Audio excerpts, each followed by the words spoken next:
ABC radio 89.2 FM শুরু হয়ে গেছে কুয়াশা এবং সঙ্গে আছি আমি আরজে শারমিন। আর শুরুতে রয়েছে এক্স ফাইলসের সত্য ঘটনা, যার নাম সিরিয়াল কিলার অ্যান্ড্রু উডিয়ালেস। আসুন তাহলে শুনি আজকের কুয়াশার এক্স ফাইলসের সত্য ঘটনা, দ্য সিরিয়াল কিলার অ্যান্ড্রু উডিয়ালেস।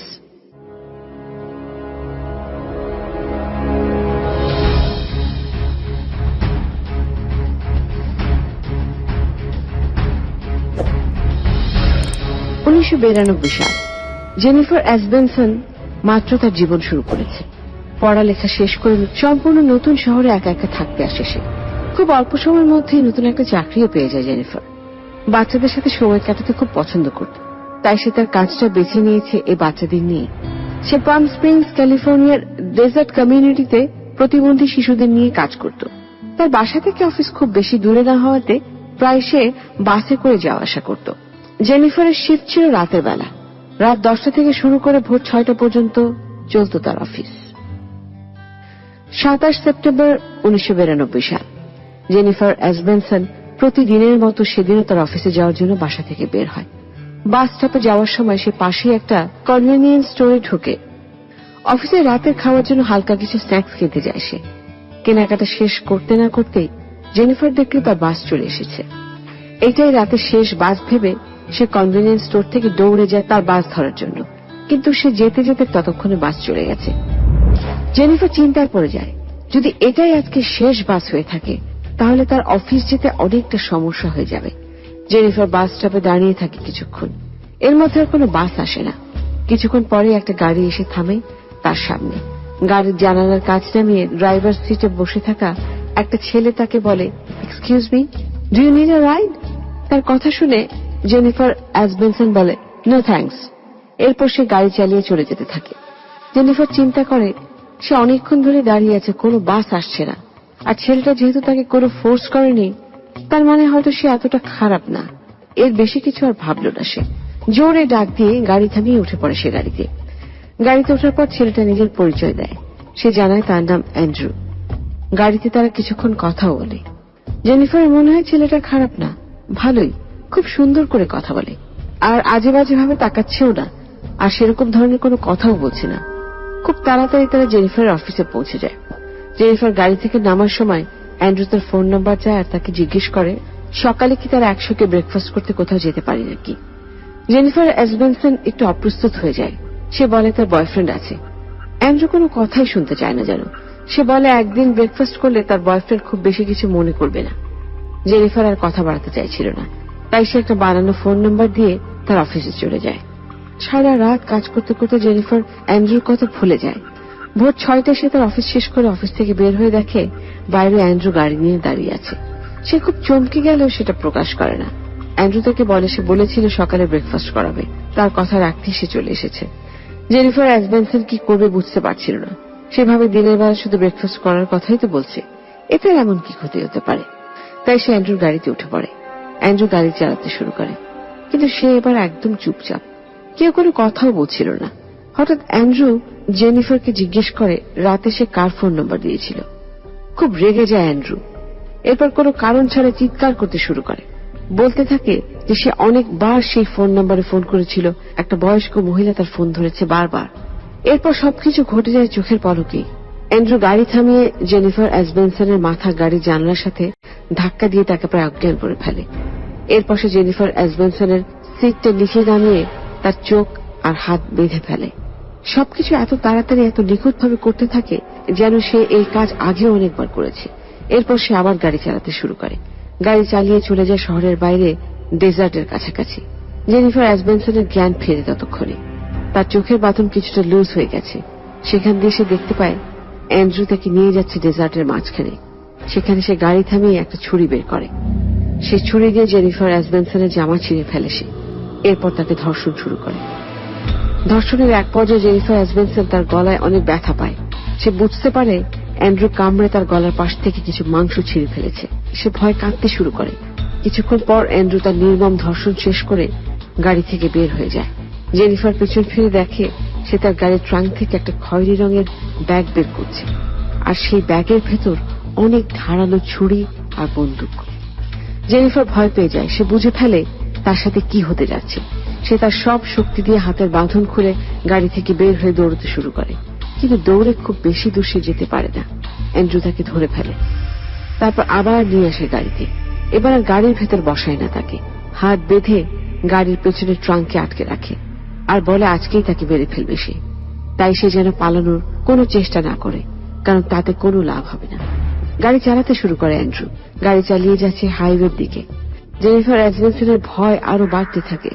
নিজের জীবন বাঁচানোর জন্য তাকে কিছু একটা করতেই হবে। জেনিফার দাঁত দিয়ে কামড়ে তার হাতের বাঁধন খুলে ফেলে। ভেতর থেকে সে খুলে ফেলে গাড়ির ট্রাঙ্ক।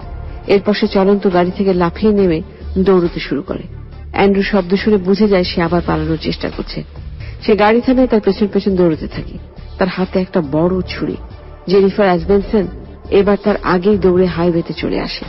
একটা গাড়ি আসতে দেখে সে গাড়ির সামনে দাঁড়িয়ে পড়ে। সে গাড়ি থামলে সে দৌড়ে উঠে পড়ে গাড়িতে, উঠে কান্না শুরু করে দেয় আর বলতে থাকে তাকে একজন খুন করতে চাইছে। গাড়ির চালক তাকে বলে সে কি নেমে তার সাথে কথা বলে দেখবে নাকি। জেনিফার তাকে নিষেধ করে, বলে তার কাছে ধারালো ছুরি আর বন্দুক আছে, সে যেন তাকে এখানেই করে হসপিটালে নিয়ে যায়। সে গাড়ির চালক জেনিফার অ্যাসবেনসনকে হাসপাতালে নিয়ে যায়। জেনিফার হাসপাতাল থেকেই একটা পুলিশ রিপোর্ট করে অ্যান্ড্রু তার গলায় কামড় দিয়েছিল, আর সেই কামড়ের দাগ পুলিশের কাছে একটা এভিডেন্স। জেনিফার পুলিশকে অ্যান্ড্রু সম্পর্কে খুব বেশি কিছু তথ্য দিতে পারে না, সে শুধু তার নাম আর তার ধূসর রঙের গাড়ির বর্ণনা দেয়। পুলিশ এই কেস সলভ করার মতো খুব বেশি প্রমাণ খুঁজে না পাওয়ায় ইনভেস্টিগেশন প্রসেস কিছুটা পিছিয়ে পড়ে। কিন্তু জেনিফার অ্যাসবেনসনের ভয় কিছুতেই দূর হয় না, কারণ অ্যান্ড্রুর গাড়িতে তার ব্যাগ ছিল, আর সেই ব্যাগে রয়েছে তার আইডি কার্ড, যেখানে তার বাড়ির ঠিকানা, এমনকি তার মা বাবার বাড়ির ঠিকানাও আছে। জেনিফার অ্যাসবেনসনের বারবার মনে হতে থাকে যে অ্যান্ড্রু তাকে ছেড়ে দেবে না, সে আবার আসবে তাকে খুন করতে।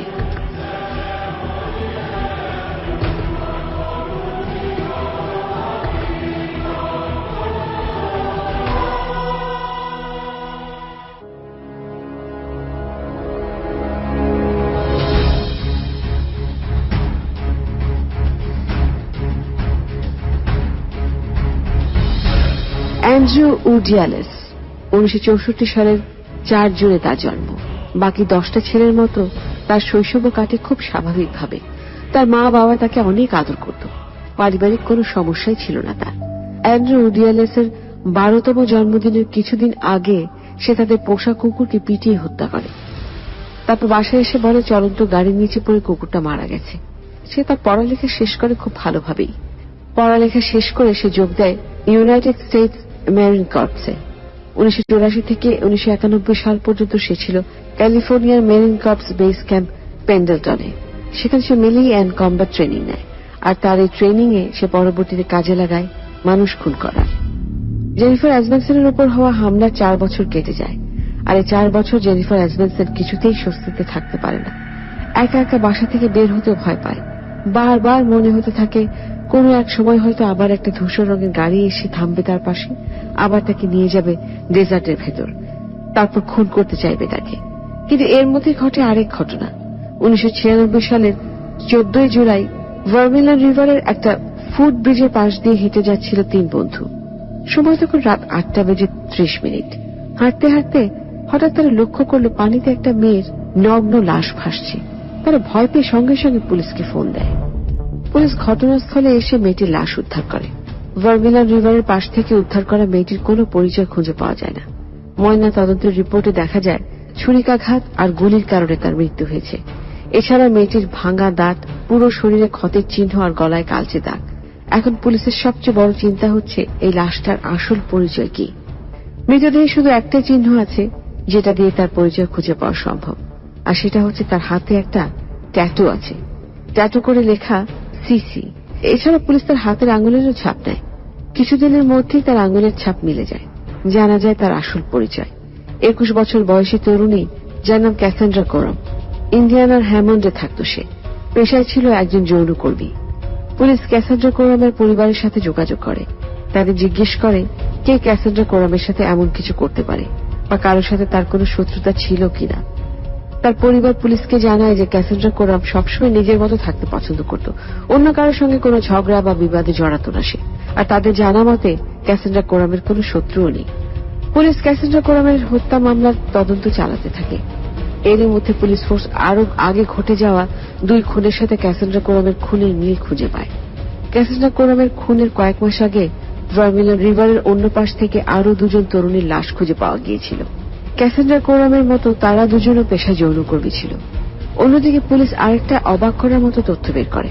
সেটা হচ্ছে ক্যাসেন্ড্রা কোরাম খুন হওয়ার একই দিনে 25 বছর বয়সী লরা উলিয়াকির মৃতদেহ খুঁজে পাওয়া যায় পাশের ওলফ লেকের পানি থেকে। তার মাথায় 2টা গুলির চিহ্ন ছিল, আর বাকি 3 জনের মতো তার মৃতদেহ পাওয়া যায় নগ্ন অবস্থায়। ক্যাসেন্ড্রা কোরাম আর লরা উলিয়াকির মৃতদেহ খুঁজে পাওয়া 4 মাস পর অর্থাৎ 2 আগস্ট 22 বছর বয়সী লিন হাবারের মৃতদেহ পাওয়া যায়। এবারও সে একই জায়গায়, ওলফ লেক। লিনকে গুলি করে মারা হয়েছিল, সাথে ছুরিকাঘাতের দাগও ছিল শরীরে। পুলিশের ফরেন্সিক ডিপার্টমেন্ট এইসব মৃতদেহের মধ্যে একটা মিল খুঁজে পায়, আর সেটা হচ্ছে সব মৃতদেহের মধ্যে একই বন্দুকের গুলি খুঁজে পাওয়া যায়। এর মানে একটা বন্দুক দিয়ে খুন করা হয়েছে সবাইকে, অর্থাৎ খুনি একজনই। ক্যাসেন্ড্রা কোরামের খুনের 1 মাস পর এপ্রিল মাসে পুলিশের কাছে একটা জরুরি ফোন কল আসে। এক তরুণী পুলিশকে ফোন করে বলে তার জীবন ঝুঁকির মুখে। পুলিশ যেন খুব দ্রুত তার কাছে আসে। পুলিশ সেখানে গিয়ে তাকে জিজ্ঞেস করে কি হয়েছিল তার। সে তখন পুলিশকে জানায় রাস্তায় একজন তার পেছন পেছন হাঁটছিল। কিছুক্ষণ পর সে তার সামনে এসে কথা বলতে শুরু করে। সে তাকে ওলফ লেকে নিয়ে যেতে চায়, যেখানে বেশ কিছুদিন আগে কিছু মৃতদেহ খুঁজে পাওয়া গিয়েছিল। তাই সেই লোকের কথা শুনে ভয় পেয়ে সে পুলিশকে ফোন দেয়। সে পুলিশে ফোন দিচ্ছে শুনেই সেই লোকটা পালিয়ে যায়। মেয়েটা পুলিশকে সেই লোকটার বর্ণনা দেয়। বর্ণনা শুনে পুলিশ অফিসারের মনে পড়ে কয়েক মাস আগে সে এরকম একজনকে আটক করেছিল। তার নাম অ্যান্ড্রু উডিয়ালেস। নির্জন একটা জায়গায় অ্যান্ড্রু উডিয়ালেস তার গাড়িতে একজন পরিচিত যৌনকর্মীর সাথে বসেছিল। সেটা ছিল নৌন একটা ড্রাগ হাউসের সামনে। পুলিশ তাকে সন্দেহ করে তার গাড়িতে তল্লাশি চালায়। তার গাড়ি থেকে একটা বন্দুক পায় সে, 38 ক্যালিবার। একই বন্দুক দিয়ে যেটা ক্যাসেন্ড্রা কোরাম, লরা উলিয়াকি আর লিন হাবারকে খুন করা হয়েছিল। পুলিশ অফিসার অ্যান্ড্রু উডিয়ালেসকে সন্দেহ করতে থাকে। সে তার পুলিশ ফোর্সের সাথে তার এই সন্দেহের কথা শেয়ার করে। পুলিশ অফিস আরো জানত যে অ্যান্ড্রু উডিয়ালেস তার সাথে থাকা যৌনকর্মীদের সাথে নিয়ে সে প্রায় ওলফ লেকে যেত। আবার তার কাছে একটা 38 ক্যালিবারের বন্দুকও আছে। অ্যান্ড্রুর কাছে তার বন্দুকে কোনো লাইসেন্স না থাকায় পুলিশ অফিসার তার বন্দুক জব্দ করে। পুলিশ অ্যান্ড্রুর কাছ থেকে জব্দ করা বন্দুকের গুলি পরীক্ষা করে দেখে ফরেন্সিক ডিপার্টমেন্টে। Report positive. এটাই সেই বন্দুক যেটা দিয়ে ক্যাসেন্ড্রা কোরাম, লরা উলিয়াকি আর লিন হাবারকে খুন করা হয়েছিল। পুলিশ এবার নিশ্চিত অবশেষে তারা খুঁজে পেয়েছে ক্যাসেন্ড্রা কোরাম, লরা আর লিনের খুনিকে। এবার তাকে খুঁজে বের করতে হবে। অ্যান্ড্রু উডিয়ালেসকে খুঁজে বের করা খুব কঠিন হয়নি। পুলিশের কাছে তার বাসার ঠিকানা ছিল, সেখানে যেতেই তাকে পাওয়া যায়। সে তার অফিসে যাওয়ার জন্য গ্যারেজ থেকে গাড়ি বের করছিল। হঠাৎ তার বাসায় পুলিশ দেখে সে ভয় পেয়ে যায়। পুলিশ অফিসার তাকে পুলিশ স্টেশনে যেতে বললে সে কোনো আপত্তি করে না। পুলিশ ডিপার্টমেন্টে যাওয়ার পর 2 জন ডিটেকটিভ অ্যান্ড্রুকে জিজ্ঞাসাবাদ করে। ডিটেকটিভ জিজ্ঞেস করে তার বন্দুক কোথায় বা সেটা হারিয়ে গেছে কিনা। সে উত্তরে বলে যে তার বন্দুক তার কাছে আছে। সে তার ড্রয়ারে লক করে রাখে সেটা, আর সে ড্রয়ারের চাবি শুধুমাত্র তার কাছেই থাকে। এবার ডিটেকটিভ তাকে ক্যাসেন্ড্রা কোরাম, লরা উলিয়াকি আর লিন হাবারের ছবি দেখিয়ে জিজ্ঞেস করে তার বন্দুক দিয়ে কেউ একজন এই 3 তরুণীকে খুন করেছে। ক্যাসেন্ড্রা কোরাম, লরা আর লিনের ছবি দেখে অ্যান্ড্রু উডিয়ালেস চেয়ার থেকে উঠে দাঁড়ায়। সে তার অফিস ইউনিফর্মের সব ব্যাজ এক এক করে খুলে টেবিলে রাখতে শুরু করে। তারপর বলে, আমি আজকে অফিসে যাব না। এরপর সে আবার বসে পড়ে। তারপর বলতে শুরু করে। এক এক করে বলতে থাকে সে কিভাবে এদের খুন করেছে। খুনের দায় স্বীকার করে নিতে তার কোনো সমস্যা নেই। সে নির্দ্বিধায় বলে যাচ্ছে কত নির্মম ভাবে সে এক একজনকে হত্যা করেছে। অ্যান্ড্রু উডিয়ালেসকে জিজ্ঞেস করা হয় সে কেন খুন করেছে। উত্তরে সে বলে এদের মধ্যে সবাই তাকে কিছু না কিছু করে তাকে রাগিয়ে দিয়েছিল। তখন সে তার রাগ কন্ট্রোল করতে না পেরে এমনটা করেছে। অ্যান্ড্রু উডিয়ালেস ডিটেকটিভকে আরো জানায় সে তার প্রথম খুন কিভাবে করেছিল। ক্যালিফোর্নিয়ার মিশন ভিওতে অবস্থিত স্যাডলবেক কমিউনিটি কলেজের ক্যাম্পাসে রাতে কোনো উদ্দেশ্য ছাড়াই সে কলেজ ক্যাম্পাসের পার্কিং লটে গাড়ি নিয়ে বসেছিল। তখন সে লক্ষ্য করল দেখতে খুব সুন্দর এক তরুণী সেখান থেকে হেঁটে হেঁটে তার গাড়ির দিকে যাচ্ছে। সেই তরুণী 23 বছর বয়সী রবিন ব্র্যান্ডলি। স্যাডলবেক কমিউনিটি কলেজের আর্ট ডিপার্টমেন্টে পড়তো সে। অ্যান্ড্রু উডিয়ালেস তার গাড়ি থেকে বের হয়ে রবিন ব্র্যান্ডলির পেছন পেছন হাঁটতে থাকে। রবিন ব্র্যান্ডলি তার গাড়ির কাছে পৌঁছানোর পর খেয়াল করে তার পেছনে কেউ একজন দাঁড়িয়ে আছে। সে চমকে ওঠে। অ্যান্ড্রু তার কাছে শুধু তার ব্যাগ চায়, কিন্তু রবিন তার ব্যাগ দেয় না। তখন অ্যান্ড্রু তার হাতে থাকা ছুরি দিয়ে তাকে 41 বার আঘাত করে। ঘটনাস্থলে মারা যায় সে। এখানেই শেষ না। অ্যান্ড্রু উডিয়ালিস তার স্বীকারোক্তির সময় এটাও জানায় যে 1992 সালের 27 সেপ্টেম্বর জেনিফার অ্যাসবেনসনকেও সে অপহরণ করেছিল। মানুষ খুন করা তার কাছে একটা নেশার মতো হয়ে গিয়েছিল। এখান থেকে সে আর কিছুতেই বের হয়ে আসতে পারছিল না। একটা জীবিত মানুষকে মেরে ফেলার সময় যে মানসিক তৃপ্তিটা সে পায়, এরকম তৃপ্তি সে আর কোথাও পায়নি। তার কথার সত্যতা যাচাই করার জন্য ডিটেকটিভ জেনিফার অ্যাসবেনসনের সাথে যোগাযোগ করে। জেনিফার তাদের নিশ্চিত করে যে এটাই সেই অ্যান্ড্রু যে তাকে ধর্ষণ করার পর খুন করতে চেয়েছিল। পুলিশ তাকে জানায় যে তারা অ্যান্ড্রুকে আটক করেছে। অবশেষে 1997 সালের 23 এপ্রিল গ্রেপ্তার হয়েছে এই নরপিশাচ, যে একটার পর একটা খুন করেই যাচ্ছিল শুধুমাত্র তার ভালো লাগে এই জন্য। মানুষের জীবন তার কাছে কোনো মূল্যই পায়নি। সব মিলিয়ে মোট 8টা খুন করে সে। হাইকোর্ট অ্যান্ড্রু উডিয়ালিসকে মৃত্যুদণ্ডে সাজা দেয়। 2018 সালের 2 নভেম্বর ফাঁসির আদেশ কার্যকর হওয়ার আগেই কারাগারে আত্মহত্যা করে অ্যান্ড্রু উডিয়ালিস।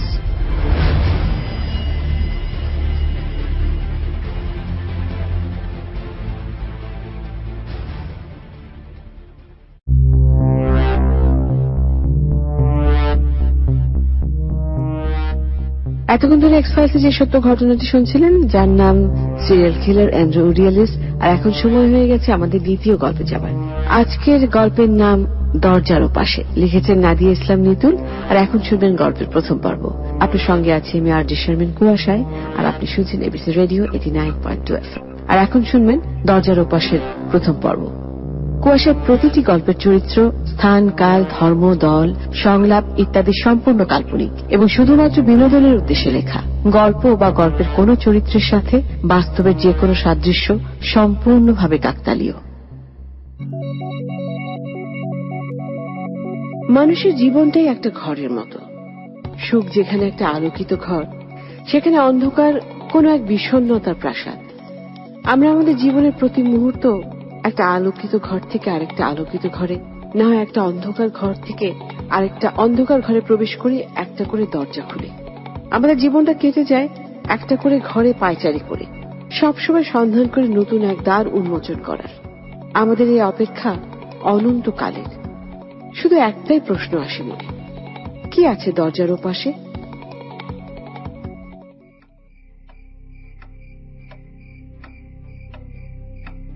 এভাবে দেয়ালের দিকে তাকিয়ে থাকতে ভালো লাগে না।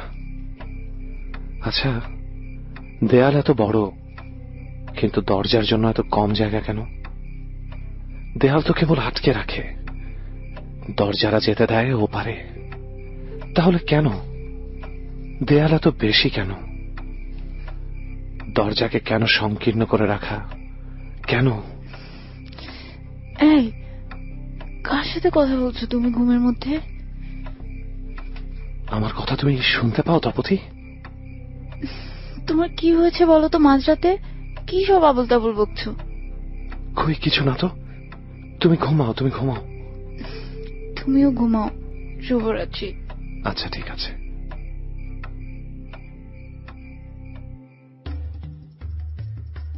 নীলাদ্রি হাসান বাংলা বাজারের একটা পুরনো বইয়ের দোকানে কাজ করে।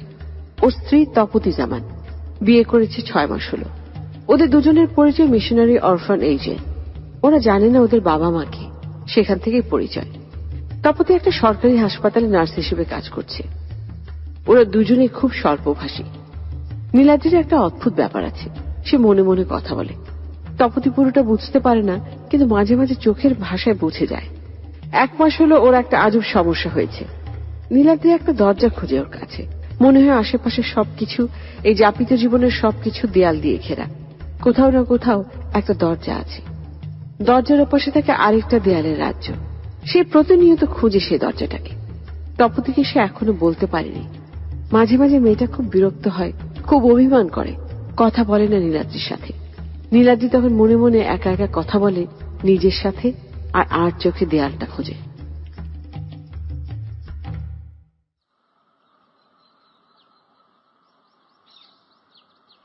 বাহ, চাটা তো দারুণ হয়েছে। ধন্যবাদ।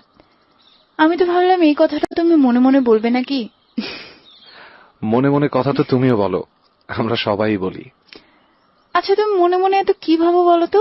ভাবি না তো, খোঁজার চেষ্টা করি একটা দরজা। কিসের দরজা? এই যে তোমার পেছনে রান্নাঘরের দরজা। এই ইয়ার্কিটা কিন্তু আমার পছন্দ হলো না। বাহ, আমি বুঝি আমার বউয়ের সাথে একটু মজাও করতে পারবো না?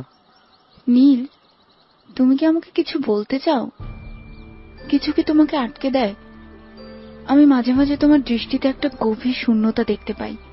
মনে হয় তুমি অন্য একটা জগতে আছো।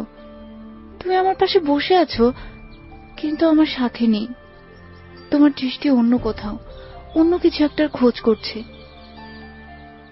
তুমি কি খুঁজছো আমাকে বলবে?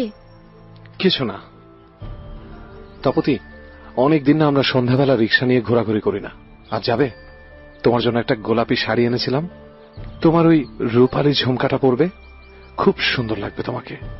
সাথে খোলা চুল, শাহবাগ থেকে বেলি ফুলের মালা কিনে দেব, হাতে জড়িয়ে নেবে। যাবে আমার সাথে ফাগুনের সন্ধ্যার এই আহ্বানে? আজ তোমার কি হয়েছে বলো তো? কিচ্ছু না, কোত্থেকে যেন একটা দরজা খুলে দক্ষিণের হাওয়া বইছে, খুব মিষ্টি একটা বাতাস। বুঝলাম। তুমি চাটা শেষ করো, আমি শাড়ি পরে আসছি। ঠিক আছে, আমি অপেক্ষায় আছি।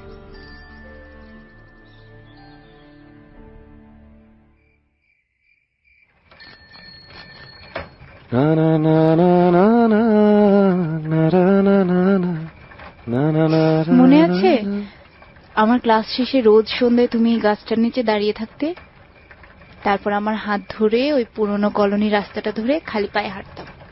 তোমার মনে আছে আমরা চুপচাপ পাশাপাশি হাঁটতাম, কোনো কথা হতো না। তুমি একটু পরেই খুব রাগ করতে, আমার হাত ছেড়ে দিয়ে একা একাই হাঁটতে। আমি তখন ওই মোড়ের টঙের দোকান থেকে মালাই চা খাওয়াতাম, আর তুমি খুশি হয়ে যেতে। মনে থাকবে না কেন? একসময় তোমার সেই অভ্যেসটাতে যে আমিও কখন অভ্যস্ত হয়ে গিয়েছিলাম নিজেই জানি না। খুব অভিমান তোমার, তাই না? আমি দুঃখিত তপতি, তুমি আমাকে বেশি ভালোবাসো আমি জানি। শুধু ভালোবাসো বলেই আমার মতো করে তুমি নিজেকে মানিয়ে নিয়েছো। তুমি আসলে আরো ভালো কাউকে বিয়ে করতে পারতে। তুমি চুপ করবে? আমি এসব শুনতে চাই না। চলো আজ পুরান ঢাকা যাব, জগন্নাথ ভজনালয়ে সয়ার তরকারি দিয়ে বিন্নি চালের ভাত খাবো, খুব খেতে ইচ্ছে করছে। ঠিক আছে, চলো।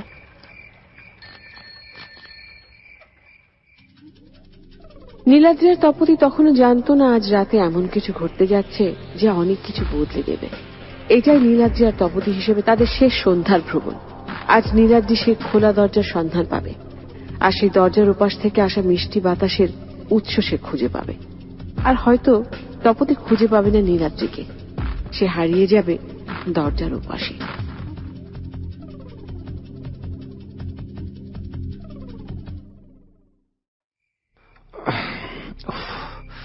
কি অসহ্য একটা গরম পড়েছে, ফ্যানটা কে বন্ধ করলো? আরে তপতি কোথায় গেল? তপতি, এই তপতি। হ্যাঁ, ইলেকট্রিসিটি নেই, জানালাটা খুলে দেই। কি বাতাস বাইরে, মনে হয় বৃষ্টি নামবে। এই তপতি, তপতি, ব্যাপারটা কি? বাথরুমেও তো নেই, ড্রয়িং রুম, কিচেন, ডাইনিং কোথাও নেই। কোথায় গেল আবার মাঝরাতে? ছাদে গেল না তো?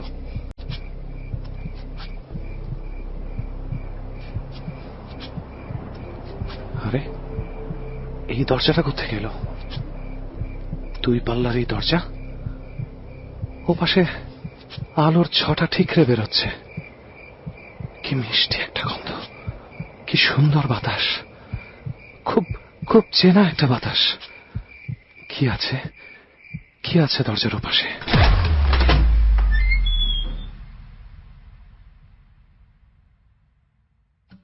দরজার ওপাশের আরেকটা জগতে নীলাদ্রির আগমন। নীলাদ্রি জানে না আগের সেই জগৎ থেকে সে একেবারের জন্য এখানে চলে এসেছে। সে আর ফিরবে না। তার অস্তিত্ব জাগ্রত, কিন্তু তার সত্তা বিলীন দরজার ওপাশের দেয়ালের জগতে। তার চিরচেনা বাংলা বাজারের পুরনো নতুন বইয়ের গন্ধমাখা জায়গা ছেড়ে পুরনো ঢাকার কাজী আলাউদ্দিন রোডে সেই চিলেকোঠা সংসার ফেলে কোনো এক ছুটির দিনে তপতির হাতে সবজি খিচুড়ি আর ডিম কোরমার অমৃত স্বাদ সবকিছু হারিয়ে যাবে দরজার ওপাশে। থাকবে আরেকটা অদৃশ্য দেয়াল ঘেরা অচেনা জগৎ।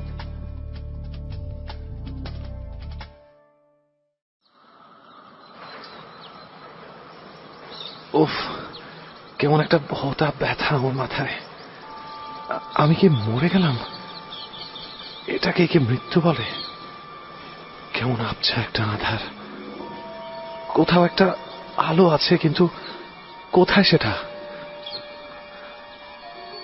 ধীরে ধীরে দূর থেকে একটা তীক্ষ্ণ শব্দ শোনা যাচ্ছে। এটা কি মানুষের গলার আওয়াজ, নাকি ঝড়ের গর্জন? আওয়াজটা বাড়ছে ধীরে ধীরে, প্রগাঢ় হচ্ছে।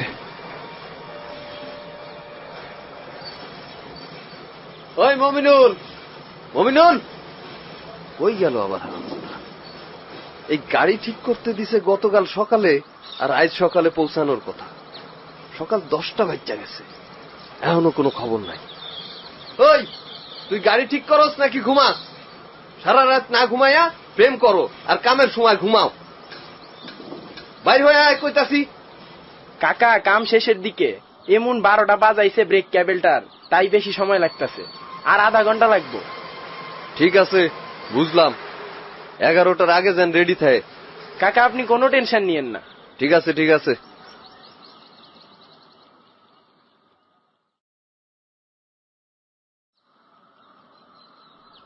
সাইড মিররে আমি কাকে দেখছি? এটা কে? একটা বাচ্চা ছেলে, হালকা খোঁচা খোঁচা দাড়ি, রুক্ষ চুল, ময়লা টি শার্ট, ছেঁড়া প্যান্ট। এক ছন্ন ছাড়া দুরন্ত কিশোর, হাতে গায়ে গ্রিজের কালো রং। তার সুন্দর চোখগুলোতে রাজ্যের কৌতূহল। আমি তাহলে কোথায় আছি? এটা কি তাহলে মৃত্যু নয়, আরো একটা জীবন? আমি কি তবে ওর মাঝে আছি? মমিনুল, জি কাকা। লাল কার্ডটা ঠিক করছস? জি কাকা, আজ রাইতের মধ্যে কইরা ফেলামু। গাড়ি কাল ঢাকার বাইরে যাবে, সকাল 8টার মধ্যে ধানমন্ডি পৌঁছায় দিতে হইব। আপনি কোনো চিন্তা করেন না, আমি গাড়ি জায়গা মতো পৌঁছায় দিমু সময় মতো। এখন চাবি রাখা গেলাম, সবকিছু ঠিক করে দেখে রাখিস। আমি কাল বিকালে আমো। ঠিক আছে কাকা।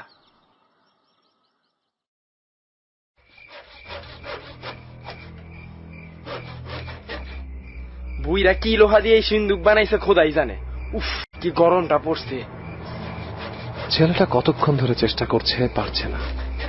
বেচারা জানেই না ওই সিন্ধুকের ভেতরে উই পোকা ধরা কিছু কাগজ ছাড়া আর কিছুই নেই। কাদের মিয়া ওর সব টাকা রাখে ক্যাশ বাক্সের ঠিক নিচের একটা লুকোনো কাঠের বাক্সে। তার পাজামায় চেইন দেয়া একটা গোপন পকেটে থাকে সেই বাক্সের চাবি। একবার বাক্সটা খুললা যায়, এখান থেকে অনেক দূরে চলে যাম। নিজের একটা চায়ের দোকান দিব, এমন লাথি গোতা খায়া পইরা থাকুম না।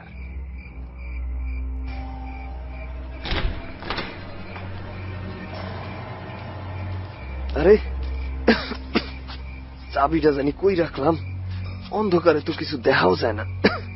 দেখি মোবাইলের টর্চ লাইটটা জ্বালাই। ছেলেটা তরতর করে ঘামছে, ওর হৃদস্পন্দন বেড়ে গেছে। সে কুটিসুটি মেরে সিন্দুকটার পেছনে লুকাবার চেষ্টা করছে। কাদের মিয়া ক্যাশ বক্সের কাছে চলে যাচ্ছে। হাতড়ে হাতড়ে সে সেই গোপন পকেট থেকে চাবিটা বের করেছে। সে নিচু হয়ে পুরনো ময়লা কার্পেটের নিচে থেকে কাঠের বাক্সটা বের করল, চাবি দিয়ে খুলছে। মুমিন ধীরে ধীরে হামাগুড়ি দিয়ে সিন্দুকের পেছন থেকে বেরোচ্ছে। কাদের মিয়া তালাটা খুলে টাকা গুনতে লাগলো। বাক্সে কিছু স্বর্ণের গহনা দেখা যাচ্ছে। কাদের মিয়া বন্ধকির ব্যবসা করে, সুদ খায়। এসব টাকা সে রাখে এই বাক্সে। তার ঠিক পেছনে দাঁড়িয়ে আছে মুমিন। তার দ্রুত ওঠানামা করা নিঃশ্বাস শুনে কাদের মিয়া ঝট করে পেছনে ঘুরে তাকালো। কে? কেডায়? আমি। মমিন, তুই তুই এখানে কি করতাছস? তোর হাতে এটা কি? তুই তুই চুরি করতে ঢুকছস? নেমো খারান, আমার খাইয়া আমার পয়রা তুই বেইমানি করছস। রাস্তায় পয়রা আসিলি, আমি তোরে তুললে আনছি। আইনা রাস্তার কুত্তার মতন রাখছেন, উঠতে বসতে মারছেন। কোন কামটা আমার দিয়ে করার নাই, খালি ঘুমানোর জায়গা দিছেন আর পচাবাসি খাইতে দিছেন। আমি এখানে থাকুম না, আমার 10 বছরের যা বেতন জমছে তা আজকে নিয়ে যাবো। আমার টাকা দেন। হারামজাদা, আজকা তোরে খুন করুম, তোরে তোরে জেলের ভাত খাওয়ামু। তার আগে আপনিই থাকবেন না। না না, আহ আহ! মমিন তার হাতের ধারালো করাতটা কাদের মিয়ার গলায় জ্বালিয়ে দিয়েছে। গলার ধমনী কেটে ফিনকি দিয়ে রক্ত পড়ছে। কাদের মিয়া গলা চেপে ধরে জবাই করা গরুর মতো ছটফট করছে। তার গলা দিয়ে গোঙানির শব্দ বের হচ্ছে। আচ্ছা, আমি কেন মমিনের প্রতিটা অনুভূতি বুঝতে পারছি? মানুষের আক্রোশ তীব্রতা কি গভীর হতে পারে, যা কিশোর মনে অন্ধকার দিককে উন্মোচন করে। লোকটা ছটফট করতে করতে একসময় নিস্তেজ হয়ে গেল। সারাটা ঘর রক্তে মাখামাখি। বাক্সের ভেতরে রাখা টাকায় রক্ত লেগে আছে। মমিনকে পালাতে হবে, অনেক দূরে যেতে হবে। কিন্তু কিন্তু মমিন কি বাঁচতে পারবে? জীবন কি ওকে বাঁচতে দেবে? নিছি, সব টাকা নিছি, পালাইতে হইব। অনেক দূরে যাব, অনেক দূরে। মমিনের জীবনের এই দেয়াল থেকে দূরে যেতে যে দরজাটা দরকার, সে কি তা খুঁজে পাবে? মমিন দৌড়াচ্ছে। সন্ধ্যায় ঠিক করা গাড়িটা স্টার্ট দিচ্ছে। গাড়ি চলতে শুরু করেছে। পালাও মমিন, পালাও, খুঁজে বের করো সেই দরজাটা। পালাও, পালাও।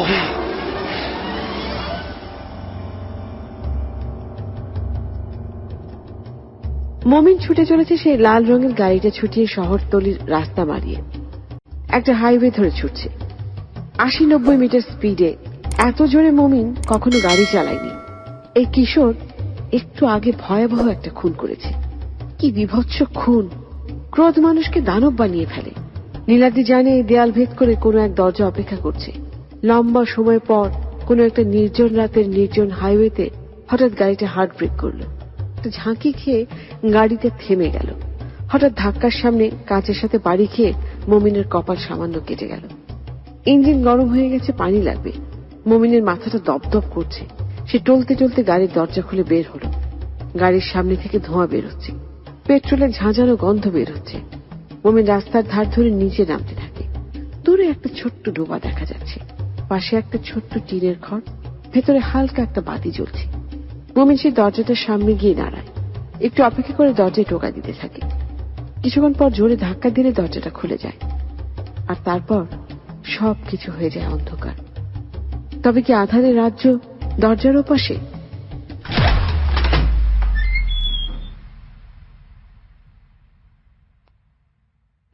সবুজ বিস্তীর্ণ প্রান্তর, মিষ্টি রোদ, এলোমেলো বাতাস। তবে এটা যাপিত জীবন। মনে হচ্ছে সবকিছু কেমন হালকা, সবকিছু সজীব। মমিন নেই। সে কোথায় গেল? দরজার ওপাশেই নাকি আছে এখানেই? মমি, এই মমি, টিফিন পিরিয়ড শেষ, ক্লাসে যাবি না? হ্যাঁ যাবো তো। দেখ কি অদ্ভুত রঙের একটা পাখি, সে কতক্ষণ ধরে ওই কাঁঠাল চাপার ডালে বসে আছে। কোথায়? আরে ওই যে ওইখানে। তুই ক্লাসে যাবি না? উফ, যাচ্ছি তো, চল।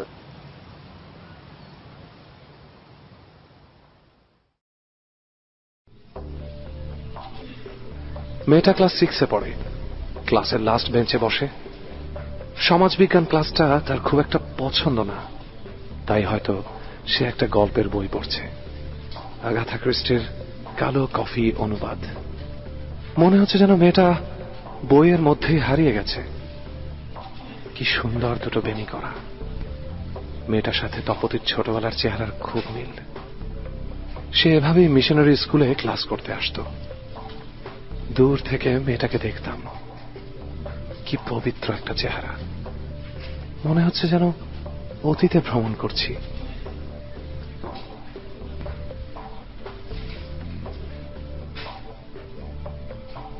Roll number 7, Moumita Jafrin. 71 number page বের করো। 3 নাম্বার লাইন থেকে পড়ো।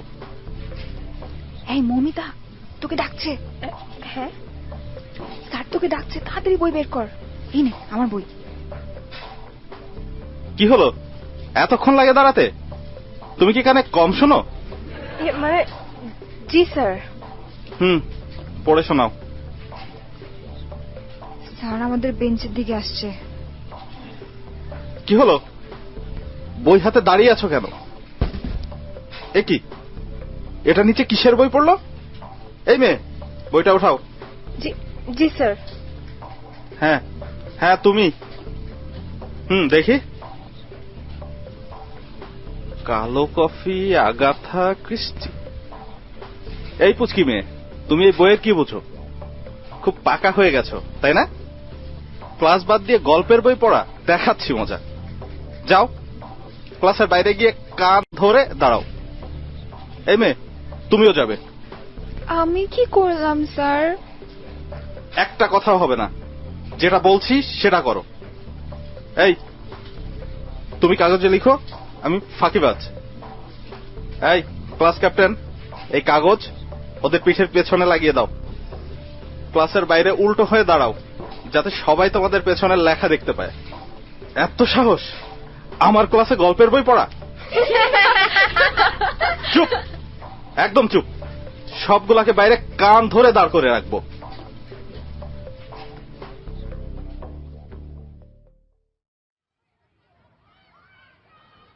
এই মেয়েটার মাঝে অদ্ভুত একটা ব্যাপার আছে। সে অন্য 10টা বাচ্চার মতো নয়, একটু অন্যরকম। ছুটির পর মেয়েটা অনেকক্ষণ ধরে বেঞ্চিতে বসে আছে। সব বাচ্চাদেরকেই তাদের বাবা মা না হলে বাড়ি থেকে কেউ নিতে এসেছে। স্কুল ভ্যান নিয়ে যাচ্ছে কাউকে কাউকে, কিন্তু এই মেয়েটাকে নিতে কেউ আসছে না, কারণ মেয়েটার মা নেই আর বাবা হুইল চেয়ারে। মৌমিতার বয়স যখন 5 বছর, একটা সড়ক দুর্ঘটনায় ওর মা তাৎক্ষণিকভাবে মারা যায় আর ওর বাবা প্যারালাইজড হয়ে যায়। মৌমিতার বাবা একজন লেখক। সেই ঘটনার পর মৌমিতা সবকিছু নিজে নিজেই করতে শিখেছে। বয়সের তুলনায় যেন ওর মানসিক বয়সটা একটু বেশি। বেশ কিছুক্ষণ পর মেয়েটা নিজেই এগিয়ে যাচ্ছে স্কুলের গেটের দিকে। আরে কি অদ্ভুত, আবার সেই মিষ্টি গন্ধটা পাচ্ছি। একটা ভেতরটাকে ফাঁকা করে দেয় একটা বাতাস। চারদিকের দেয়াল ঘেরায় জগৎ। এটা কি আবার দরজার ওপাশের ডাক? স্কুলের সামনের রাস্তাটা বেশ চড়া। বেশ কিছুটা দূরে একটা ফ্লাইওভার। আরো কিছু পথচারীর সাথে মৌমিতা রাস্তা পার হচ্ছে। কি ব্যাপার, এমন ঝড়ো হাওয়া বুঝে কেন? দুটো বাস পাশাপাশি পাল্লাপাল্লি করছে, দূর থেকে দেখা যাচ্ছে। ওগুলো এগিয়ে আসছে দানবের মতো। প্রচন্ড গতিতে ছুটে আসা বাসগুলো তাদের নিয়ন্ত্রণ হারালো ফ্লাইওভারের ঢালে এসে, একেবারে খুব কাছে।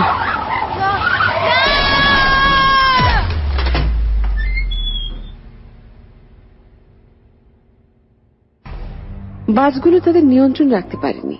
মিমি সহ আরো 6 জন পথচারীর উপর উঠিয়ে দিয়েছে। মৌমিতা সাদা স্কুলের জুতা রক্তে ভিজে গেছে, হাতটা উল্টে গেছে খুব বাজে ভাবে। ওর মাথার ঘাড়ের অংশ গাড়ির চাকার নিচে। ছোট্ট দেহটা কেমন যেন কুঁকড়ে আছে। মিমির বাবা দেখলে খুব কষ্ট পাবে। এই মর্মান্তিক দৃশ্য দেখবার জন্য নীলাদ্রি এখানে নেই, কারণ সে আবার চলে গেছে দরজার ওপাশে অন্য কোনো দেয়াল ঘেরা গল্পের সন্ধানে।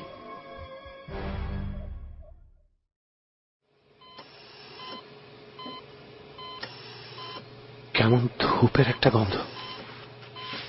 এটা কোথায়? এই গন্ধটায় মনে হচ্ছে যেন অসংখ্য মানুষের বেদনার একটা স্পর্শ রয়েছে। কেমন শীতল। কিছু মানুষ মনে হচ্ছে শুয়ে আছে, কিছু মানুষ ভাসছে। কেমন শান্ত আর স্তব্ধ। মনে হচ্ছে যেন অনন্ত কাল ধরে সময়টা স্থির। ধীরে ধীরে সব ঘোলাটে থেকে স্পষ্ট হচ্ছে। ওই জল জলে আলোটায় কি লেখা? Chemotherapy ward. এটা ক্যান্সার পেশেন্টদের ইউনিট।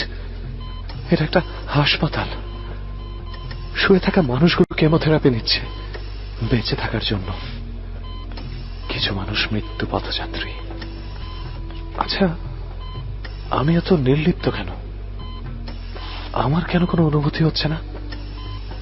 ছায়ার মতো ভাসতে থাকা এই অবয়বগুলো মৃত ব্যক্তিদের।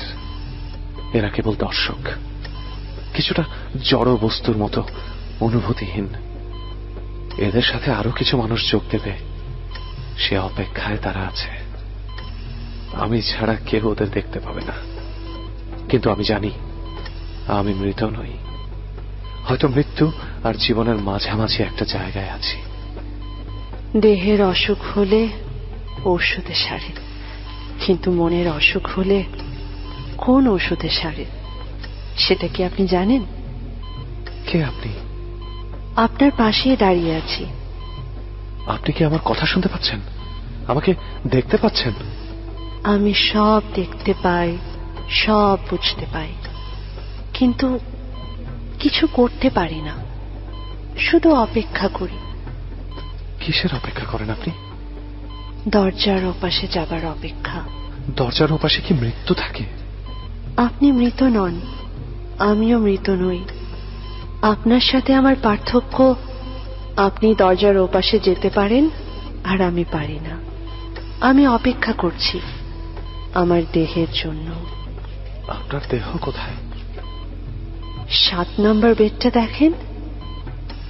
কি সুন্দর একটা মেয়ে, অথচ মাথার চুলগুলো নেই, খাটের এক কোণে পড়ে আছে। আমি ঘুমায় আছি, ওটা আমার দেহ। আপনি যাদের দেখতে পাচ্ছেন তারা সবাই চিরবিদায়ের অপেক্ষা করছে। এ কারণেই আপনার কথা শুনতে পাচ্ছিলাম, আর আপনি আমার অস্তিত্ব অনুভব করতে পারছিলেন। মৃত্যু হলো ছোট্ট অ্যাকোয়ারিয়ামে রাখা গোল্ডফিশের মতো, পানি ছলকে পড়ে যাবে, অক্সিজেনের অভাব হবে, মাছটা মরে যাবে, কোনো স্মৃতি থাকবে না, সব হয়ে যাবে বিস্মৃতি। কারণ গোল্ডফিশের স্মৃতিশক্তি কেবল 3 সেকেন্ড। আচ্ছা, আপনি কি জানেন আমার সাথে কেন এমন হচ্ছে? কিছু প্রশ্নের উত্তর হয় না, জানলেও উত্তর দিতে হয় না। আমি আছি জীবন মৃত্যুর সন্ধিক্ষণে, আর আপনি আছেন প্রকৃতি আর ঈশ্বরের মাঝামাঝি। যে ঈশ্বর প্রকৃতির সৃষ্টি করেছেন তার মাঝে আমাদের সবার অবস্থান। আমাদের মানব জনম এর মাঝেই বিদীর্ণ। আর তার ঠিক ওপারেই থাকে দরজার ওপাশ, সময়ের দেয়াল ভেদ করে একটা দরজা। এখানে সবাই মৃত্যুর জন্য অপেক্ষা করে। যাকে দরজার ওপাশ ডাকে তাকে ফেরানো যায় না। তাহলে আমি কেন দরজার ওপাশে আসছি, আর আমি মৃত্যুকে আলিঙ্গন করতে পারছি না কেন? কারণ আপনি সময়ের ধারক। আপনি শুধু অবলোকন করবেন যাপিত জীবনের গল্প, সময় ঘেরা দেয়াল। আপনি প্রকৃতির একজন যাজক, এটা আপনার নির্ধারিত কাজ। শুনুন, আপনি যাবেন না, আমার আরো কিছু প্রশ্ন ছিল।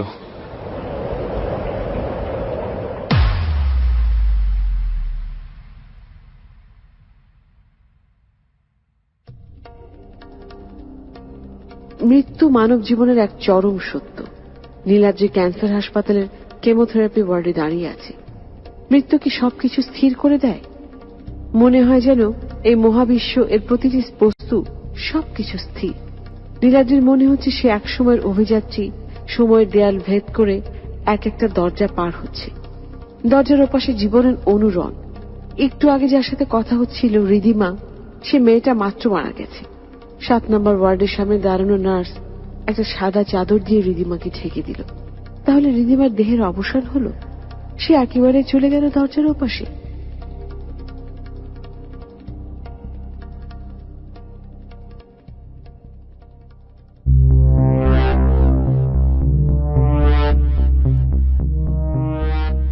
এতক্ষণ ধরে শুনছিলেন দরজার ওপাশের প্রথম পর্ব, যেখানে নীলাদ্রিকে আমরা দেখেছি সে দরজার ওপাশে কি আছে, অর্থাৎ মানুষের যাপিত জীবন খুব সাধারণভাবে কেটে যায় একইভাবে।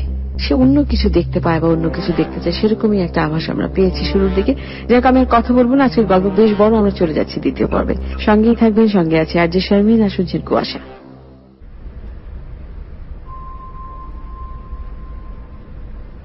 কেমন ব্যবসা একটা গরম, মনে হচ্ছে চামড়ার ওপর দিয়ে গরম একটা বাষ্প। এটা কোথায়? আবার কি কোনো মৃত্যুর সাক্ষী হব আমি? এত শক্ত মেঝে, এটা জেলখানার একটা সেল। দুজন মানুষ বিষণ্ণ হয়ে দুপাশে বসে আছে। একজনের চোখ আধ বোঝা, মনে হয় ঘুমাচ্ছে। আরেকটা মানুষের পাশ হতে দেখা যায়, মানুষটাকে দেখা যাচ্ছে না। আমি কি তাহলে এই মানুষটার ভেতরে? লোকটার রক্ত কেমন ঠান্ডা, কোনো উষ্ণতা নেই। ওর নাম নূর আলম, বয়স 40 বা এর চেয়ে একটু বেশি হবে। প্রথম খুনটা করে 17 বছর বয়সে। বিষ খাইয়ে সৎ মাকে খুন করেছিল, তারপর পালিয়ে যায় শহরে। সেখানে গিয়ে এক পকেটমার দলের সাথে দেখা হয় তার। কিছু মানুষ মইরা গেলে এমন কোনো ক্ষতি হয় না ভাইজান। আপনি আমাকে শুনতে পাচ্ছেন? যে ভাইজান, আমি আপনার লাহান মনে মনে কথা কই। আপনি আমার মনের ভিতরে ঢুকে গেছেন, তাই সব বুঝতে পারতেছেন। আপনি সত্যিই খুন করেছেন? প্রথম খুনটা আমি করি নাই। ইন্দুর মারণের বিষ দিয়া মিশাই দিছিল আমার বাপ চুনের মধ্যে। সেই চুন দিয়া পান খায়া ছোট মা মরে গেছিল, মুখ দিয়া ফেনা ছুটছিল। আমার মা রেও এমন বিষ খাওয়া আমাকে বাড়ির পিছনে রাম গাছে ঝুলাই থইছিল। গ্রামের সকলে জানতো, কেউ কিছু কয় না, কিন্তু আমি জানতাম। সে যখন ছোট মারে ঝুলাইতে গেছে আমি দেখা ফেলাই, তখন সে সবাইরে বলে আমি তারে বিষ খাওয়া মাইরা ফেলাইছি। আমি তখন পালাই যাই। আপনি পালালেন কেন? পুলিশের কাছে যেতেন। পুলিশ আমার আব্বার কেনা আছিল, কোনো লাভ হইত না। শহরে যখন আসি 4 দিন না খায়া রাস্তায় রাস্তায় ঘুরছি, আর নানা রঙের মানুষ দেখছি। একদিন একটা চায়ের দোকানের সামনে দাঁড়ায় আছিলাম, এক লোক বইসা আছিল। আমার কলা রুটি খাইতে দিল। ওইটা ছিল করাইল বস্তি। একটু পরে সেইখানে পুলিশের রেড পড়ে। এটা ছিল মাদকের আখড়া। সবার লোকে পুলিশ আমারও ধরে লয়ে যায়। আমার 2 মাসের জেল হয়েছিল। সেইখানে পকেটমার গ্রুপের লোকে পরিচয়। এরপর আপনি এক নিরীহ স্কুল শিক্ষককে মেরে ফেলেছিলেন। তার মানি ব্যাগে মাত্র 500 টাকা আছিল। রিক্সা থেকে টান মারছিলাম, পুইরা গিয়ে মইরা যাইব বুঝি নাই। মানুষ হয়ে মানুষের জীবন নেন? ভাইজান যে কি কন, আমার কামই তো এইটা। আমি কোনটাকে মাল ফিনিশ করে দিই। Contract murderer. যে ভাড়াইটা খুনি, টাকা লইয়া মানুষ মারি।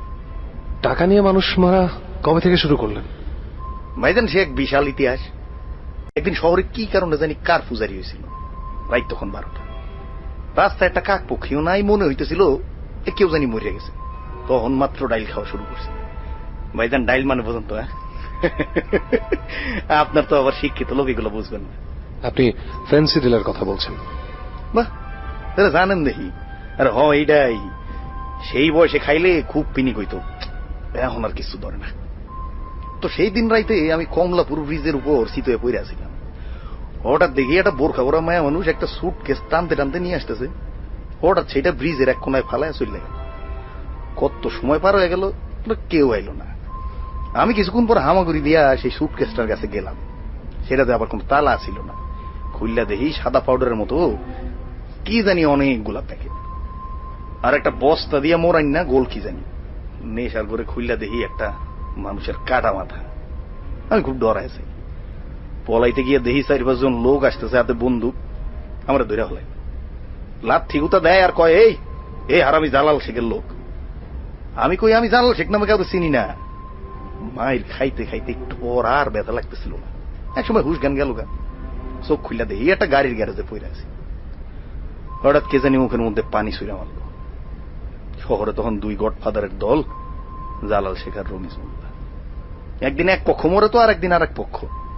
কাটা মাথাটা আসিল জালাল শেখের ডাইন হাত, তার ভাই করিম শেখের। সাথে আসিল সাদা পাউডার। এই সব দেখার পর তো আমার আর ছাড়া যায় না। রমিজ মোল্লার দলের লোক হয়ে গেলাম। সেই থেকে শুরু মানুষ খুন করা। যে ভাইজান 12টা খুনের কাম। আপনি কতগুলো খুন করেছেন? কম মুশকিল তো 100-র কাছাকাছি তৈরি। এতগুলো খুন করেছেন, কখনো অনুশোচনা হয়নি? প্রথম বুক ধরফর করত, হাত কাঁপত। 2-3 দিন কিছু খাইতে পারতাম না, বমি আইতো, কিন্তু এর পরে আর ডর করে নাই। তো একটা খুন কইরা খুব কষ্ট পাইছিলাম। জরিনা আমার বউ, আমি ওরা মারতে চাইনি।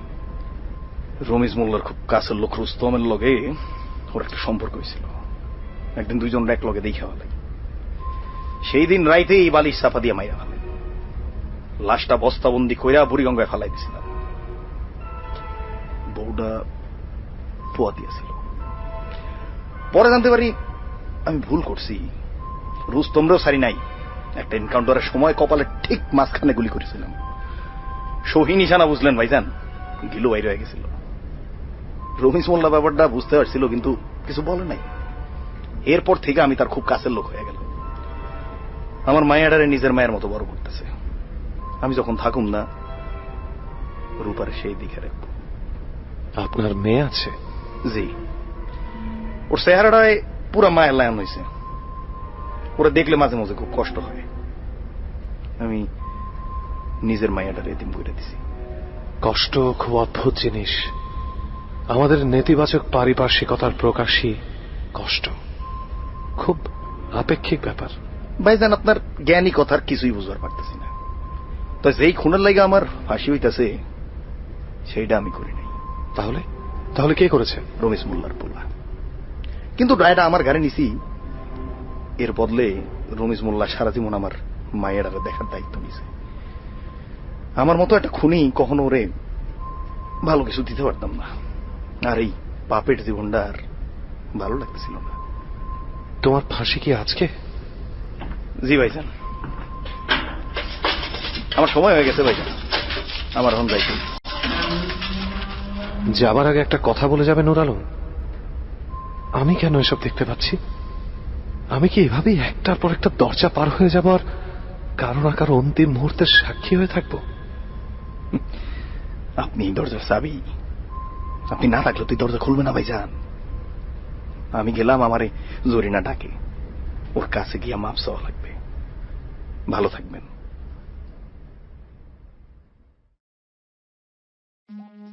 নীলাদ্রির আগে ফাঁসির আসামি দেখেনি। সে গভীর মনোযোগ দিয়ে পুরো ব্যাপারটা খেয়াল করছিল। নূর আলমকে জীবনের শেষ গোসল করানো হলো। সে সময় নূর আলম অঝোর ধারায় কাঁদছিল। শেষ গোসলের এক এক বিন্দু পানি যেন তার এক একজন খুন করা মৃত মানুষের আর্তনাদ, তাদেরই চোখের জল। এই বিষাদের নাম অনুশোচনা। গোসলের পর তাকে খাবার দেয়া হলো।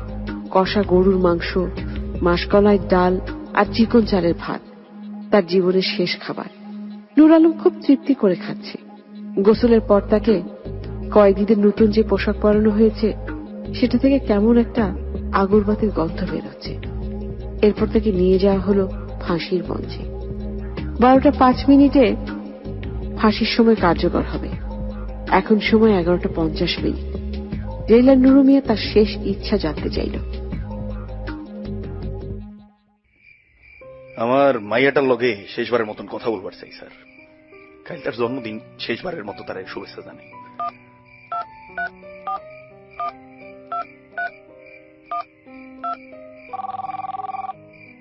হ্যালো, কে?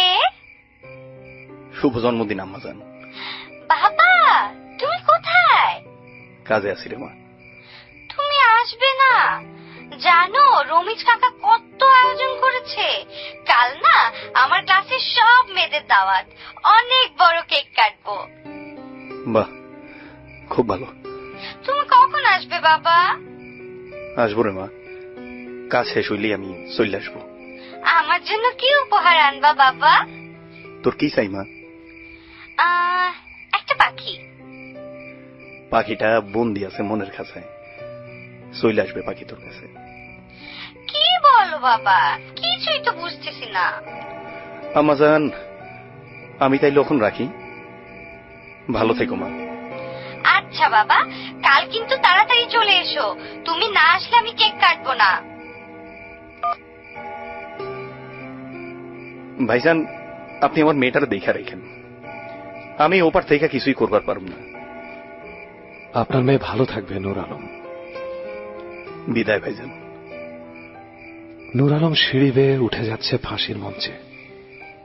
মনে হচ্ছে যেন আমিও সাথেই উঠছি। ফাঁসির দড়িটার যত কাছে যাচ্ছি, পা যেন আরো ভারী হয়ে আসছে। জল্লাদ কালো কাপড়টা দিয়ে মাথাটা ঢেকে দিল। কেমন নরকের মতো কালো। সবকিছু ঠান্ডা হয়ে আসছে। তাহলে কি আজ নুরু মিয়ার সাথে আমিও মৃত্যুর স্বাদ আস্বাদন করব? ফাঁসির দড়িটা গলায় পরানো হয়েছে। ধীরে ধীরে চেপে আসছে, হাত পা চাচ্ছে ছুটে পালাতে, কিন্তু কে যেন শক্ত করে মাটির সাথে পা আটকে রেখেছে। জেলার হাতের থেকে সাদা রুমালটা ফেলে দিল। জল্লাদ পায়ের নিচে ট্র্যাপডোরটা হাতল টান দিয়ে খুলে ফেলল। শূন্যের মধ্যে ভাসছে নুরু মিয়া, ছটফট করছে, কি এক অপার্থিব যন্ত্রণা ছেয়ে যাচ্ছে। অবশেষে নুরু মিয়ার মনের খাঁচায় বন্দি পাখিটা মুক্তি পেল। ওই দূরে খুলে গেল আরেকটা দরজা।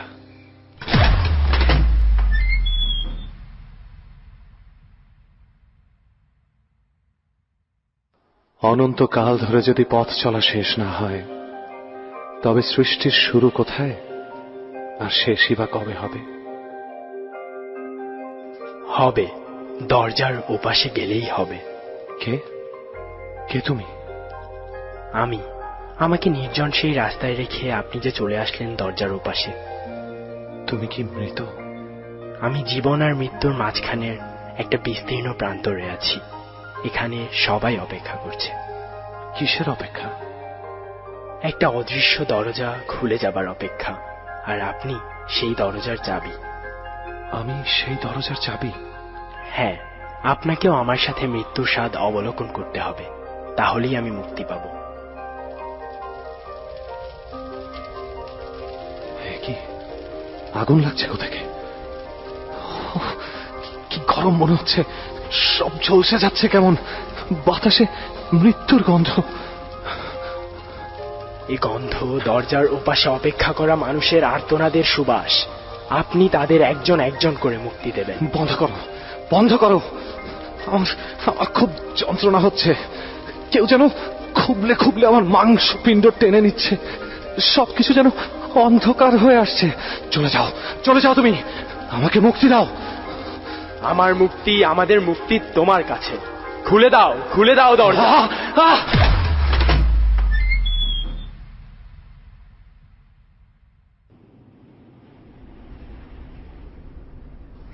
আপনি চলে এসেছেন? কে? আমি মৌমিতা, আপনার অপেক্ষায় ছিলাম। তুমি কি মৃত?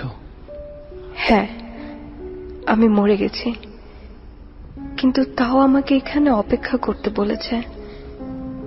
এখানে যারা আছে সবাইকে বলেছে অপেক্ষা করতে। কিন্তু কেন? বাবাও চলে এসেছে এখানে, কিন্তু আমি খুঁজে পাচ্ছি না। আমাকে দরজার ওপাশে যেতে দিচ্ছে না। আপনি তো সব দরজার ওপাশে যেতে পারেন। আপনি কি আমার বাবাকে খুঁজে বের করে দিতে পারবেন? তোমার বাবা তো বেঁচে ছিলেন।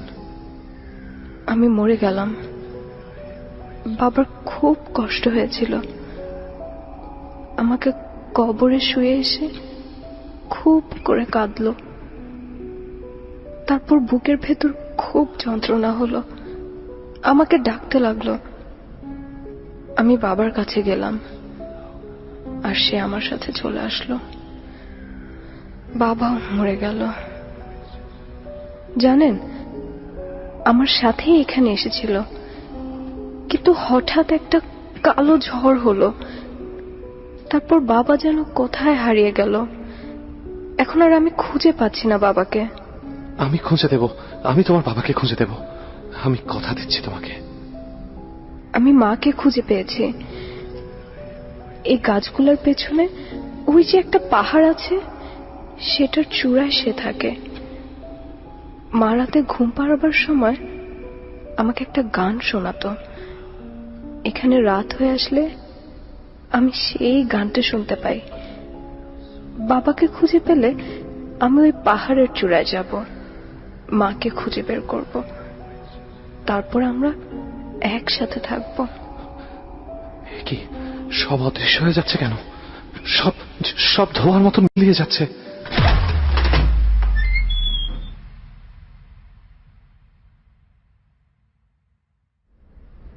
কেমন আছেন নীলাদ্রি? ভালো কি খারাপ সেই অনুভূতিগুলো এখন আর হয় না। ওপাশের জগতের অনুভূতি স্থির। অনুভূতি, ভালোবাসা, যন্ত্রণা সব পার্থিব পৃথিবীর জন্য। অপার্থিব জগতে এদের কোনো অস্তিত্ব নেই।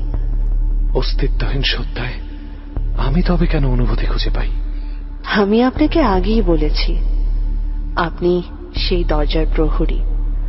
আপনার অনুভূতি হবে। এখানে আর কারো অনুভূতি নেই। কিন্তু আমি এখান থেকে মুক্তি চাই। আমি খুব ক্লান্ত। আপনার ক্লান্তি সসীমের মতো চলতেই থাকবে, কিন্তু আপনার পথ চলা অসীম, অনন্তকালের। আমার একজনের সন্ধান চাই। আপনি মৌমিতার বাবাকে খুঁজছেন? হ্যাঁ, আমি মৌমিতাকে কথা দিয়েছি। যদি প্রকৃতির ইচ্ছে হয় তবে অবশ্যই তাকে খুঁজে পাবেন। আমার ইচ্ছা এটা। এখানে আপনার ইচ্ছে কিছুই হয় না। আপনার কাজ প্রকৃতির দ্বারা নির্ধারিত। আপনি বাতাসের মতো সময়ের দেয়াল ভেদ করে চলাচল করতে পারেন, কিন্তু কোনো ইচ্ছে শক্তির বহির প্রকাশ করতে পারবেন না।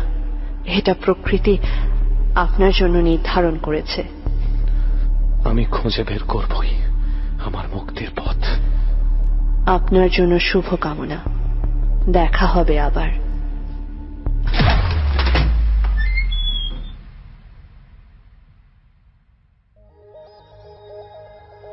দ্য ডেস্টিনি দো ল্যাম, অর্থাৎ মৃত্যুর পরের জীবন, ফরাসি ভাষার একটি বই। মৃত্যুর পরের জীবন নিয়ে লেখা। প্রথমে রটে যায় সেই বই আবার বাঁধানো মানুষের চামড়া দিয়ে। বলা হয়ে থাকে এক নারীর পিঠের চামড়া দিয়ে বাঁধানো।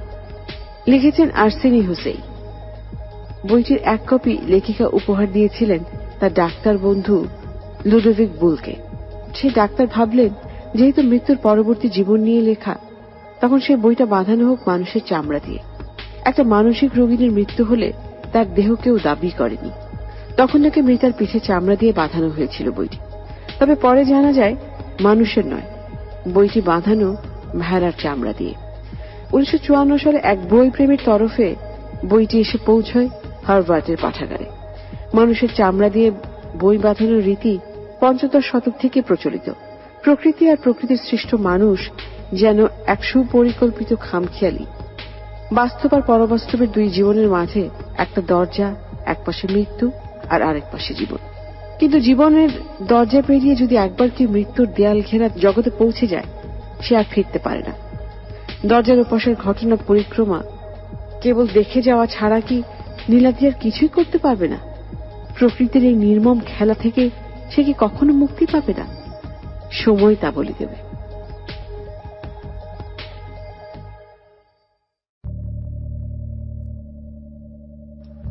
ভেসে যায়, কেবল ভেসে যায় মেঘের উপর মেঘ, কোনো আকাশ ছাড়াই ভেসে যায়। আপনাকে আমি কোথাও দেখেছি। আপনি সমুদ্রের ধারে বসে কি করছেন? এটা সমুদ্র না, এটা লোভী মানুষদের অস্তিত্ব বিলীন হয়ে যাওয়া দীর্ঘশ্বাস। আপনি আমাকে দেখেছেন রক্তমাখা একটা লাশ হিসেবে। আপনি খুব খারাপ ভাবে মারা গেছেন, আমি জানি। আমি তো ভালো মানুষ ছিলাম না, তাই আমার এভাবে মৃত্যুটা ঠিক ছিল। আপনার মধ্যে একটা অপরাধ বোধ ছিল, কি সেটা? মমিনকে আমি কুড়িয়ে পাইনি। ও আসলে আমার ছেলে। ওর মার মানে রোজিনার সাথে আমার সম্পর্ক হয়, যার ফলে সে অন্তঃসত্ত্বা হয়ে যায়। বাধ্য হয়ে তাকে বিয়ে করি। মাঝে আমার বউ সন্দেহ করছিল। ধরা পড়ার ভয়ে একদিন ঘুরাতে নেয়ার কথা বলে ট্রলারে নদীর মাঝখানে ধাক্কা দিয়ে ফেলে দিয়েছিলাম। তারপর 2 বছরের মমিনকে এতিমখানায় দিয়ে দিয়েছিলাম। এরপর থেকে খুব অপরাধ বোধে ভুগতাম। একদিন তাই ওকে নিয়ে আসি আমার কাছে। আপনি কি মনে করেন আপনার অন্যায়ের শাস্তি হয়েছে? হ্যাঁ, শাস্তি হতো যদি আমার ছেলেটা দরজার ওপাশে থেকে আবার পার্থিব পৃথিবীতে ফিরে যেত। কিন্তু পার্থিব পৃথিবীতে সে এখন অবাঞ্ছিত। সে ওখানে বেঁচে থাকতে পারবে না। তাকে আপনি মুক্তি দিতে পারেন। আমি নরকবাসী। আমার নরকে যাবার বিনিময়ে সে অপার্থিব পৃথিবীর স্বপ্নময়তায় বেঁচে থাকুক। সে জানে না আপনি তার বাবা। আমি জানি আপনি আমার বাবা। আপনার প্রতি আমার কোনো ক্ষোভ নেই, কোনো রাগ নেই। আর মা আপনাকে ক্ষমা করে দিয়েছে, আপনি মুক্ত। মমিন, তুমি ফিরে এসেছো? ফিরে এলাম চিরতরে মুক্তি পাবার জন্য। চলো বাবা, তোমাকে যেতে হবে দরজার ওপাশে। নীলাদ্রি, আপনি কি দরজাটা খুলে দেবেন আমাদের জন্য? এই প্রথম কেউ বলল দরজা খুলে দিতে। কি আশ্চর্য, আমি পারছি, সেই অদৃশ্য দরজা খুলতে পারছি। চলে যাচ্ছি চিরতরে দরজার পাশে। অপেক্ষা শেষ হল।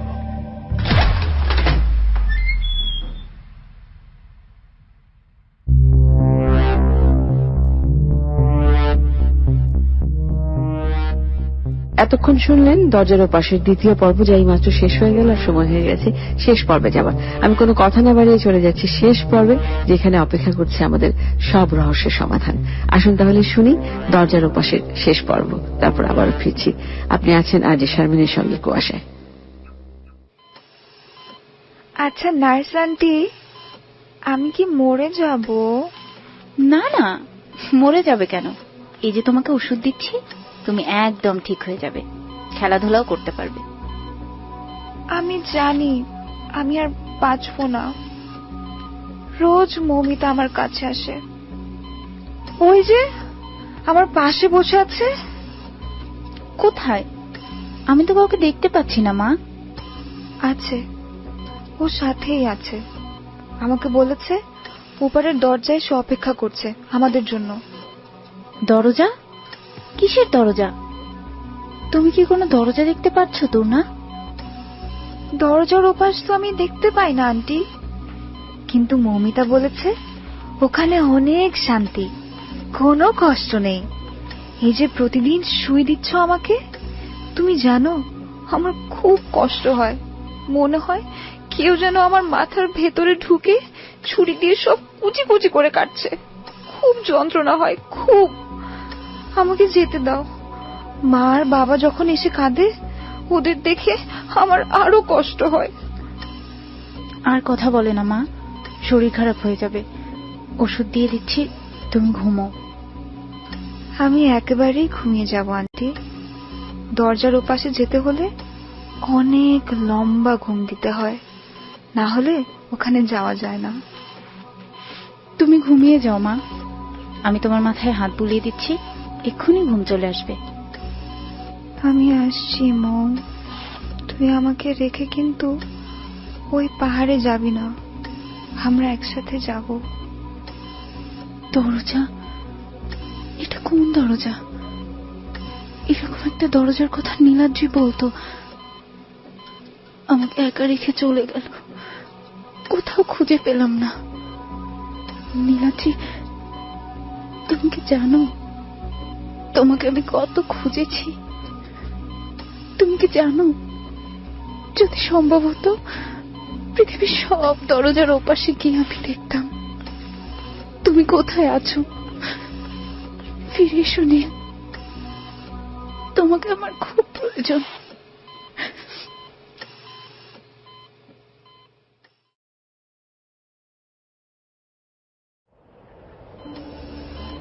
কি শীতল একটা বাতাস এখানে, কেমন চেনা একটা গন্ধ। এটা তপতি যে হাসপাতালে কাজ করে সেই হাসপাতালটা, সেই করিডর, সেই একটা অদ্ভুত ঘ্রাণ। ওই যে ওই ওয়ার্ডটা থেকে তপতির চুলের ঘ্রাণ আসছে। এত কিছুর মাঝেও ওর চিরচেনা গন্ধটা পাওয়া যায়। দাঁড়িয়ে আছে তপতি। এই তপতি, শুনতে পাচ্ছ? শুনতে পাচ্ছ আমাকে তপতি? তুমি ছাড়া কেউ কি আছে আমার এই পৃথিবীতে? তুমি কি করে পারলে আমাকে এভাবে একা রেখে চলে যেতে? তুমি এত নিষ্ঠুর, এত স্বার্থপর, এই তোমার ভালোবাসা? কি বলছো তুমি তপতি? আমি কিছুই বুঝতে পারছি না। কেবল ঠোঁট নাড়ছ আর অঝড় ধারায় কাঁদছ। দেখো, আমি চলে এসেছি, আমি ফিরে এসেছি।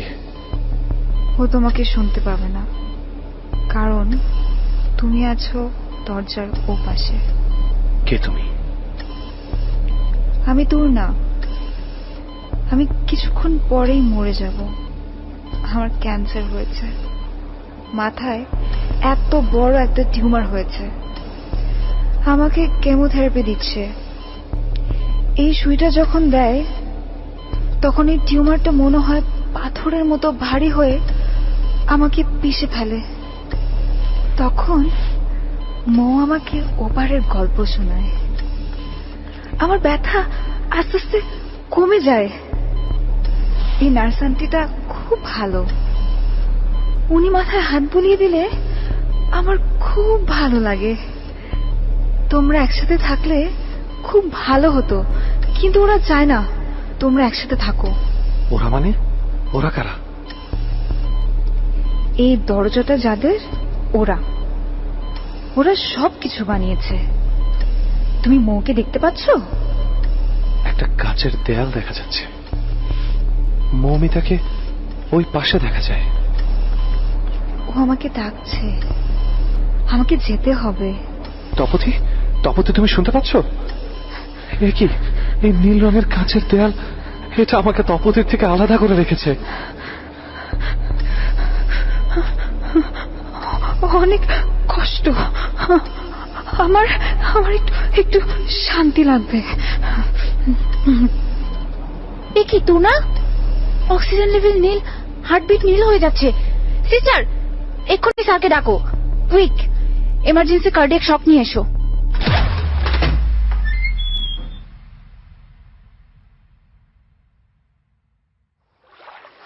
বুঝলেন গো ভাইজান, মৃত্যু হইল খুব আজীব জিনিস। সারা জীবন মাইন সেটার দরায়, এরা দেখলে পলায়, কিন্তু কারো এর কাছ থেকে নিস্তার নাই। কিন্তু একবার যদি ভয় কাটাইতে পারেন, দেখবেন আর ডর লাগবে না।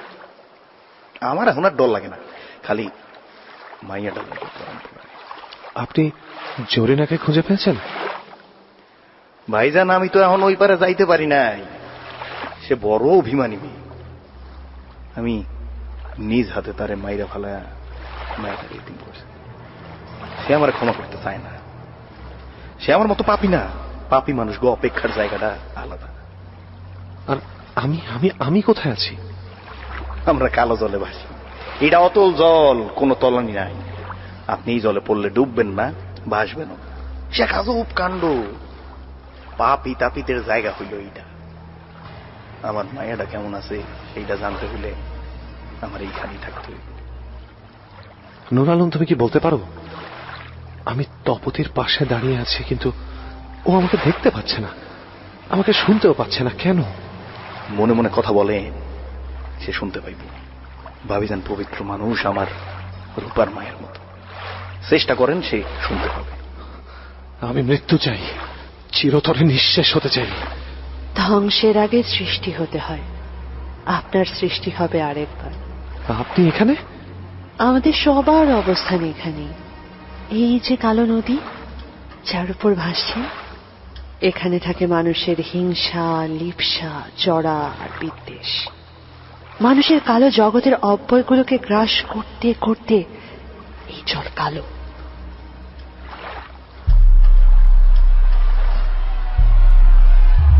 এটা কিসের আওয়াজ? অপেক্ষারত সত্তাদের আকুতি। ওরা মুক্তি চায়, যেতে চায় দরজার ওপাশে, কিন্তু ওদের কোনো মুক্তি নেই। ওরা চিরন্তন সত্যের মতো এখানে থাকবে অনন্তকাল জুড়ে। তবে আমি এখানে কেন? সেটা প্রকৃতির ইচ্ছে। আবছায়া অন্ধকারে কালো দেয়ালের মাঝে অসংখ্য মানুষের কালো প্রতিচ্ছবি। মনে হচ্ছে যেন ওরা দেয়াল ভেদ করে বের হতে চাইছে। সবার মুখে আতঙ্ক আর বেদনা। উফ, কি বিভৎস! না না না, আমি আর দেখতে চাই না। নৌকা পারে ভিড়ব, আপনারা শক্ত হয়ে বসেন।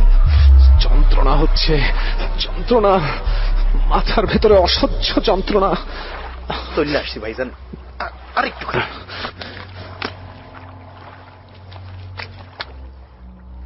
ওই যে দূরে দরজা দেখা যায়, আপনার খোলার অপেক্ষায় আছে। খুলে দিন, মুক্ত করে দিন আবদ্ধ সত্তাদের। আবছায়া ঘোলাটে অনেক কালো। আরেকটা দরজা।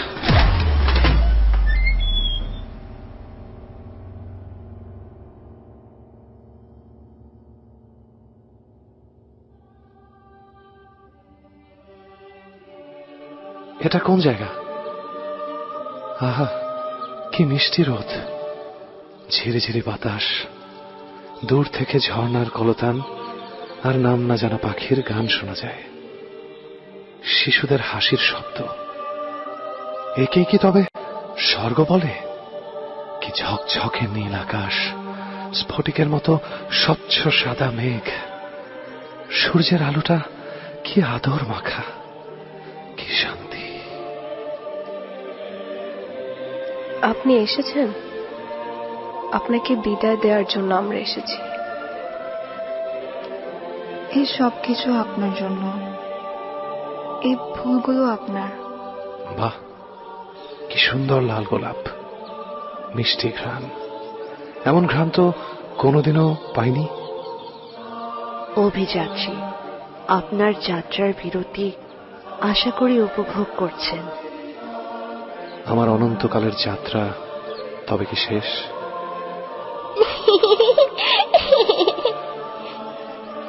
এই নীল রঙের গোল পাথরটা আমার মা আপনাকে দিয়েছে, বলেছে আপনি এর মধ্যে ঢুকে যাবেন। এটা তো কত ছোট্ট পাখির একটা ডিমের মতো। ওই যে ঘাসের সবুজ গালিচা বিছানো মাঠ, ওটা পার হলেই একটা রূপালী আলোর প্রাসাদ, তার সিংহ দরজার ওপাশেই আপনার গন্তব্য। তোমরা সবাই কি একই দরজার পাশে চলে এসেছো? এটা আনন্দ ঘেরা সময়ের দেয়াল, সবাই এই দেয়ালের ভেতর আসতে পারে না। এখানকার দরজা সবার জন্য খোলা নয়।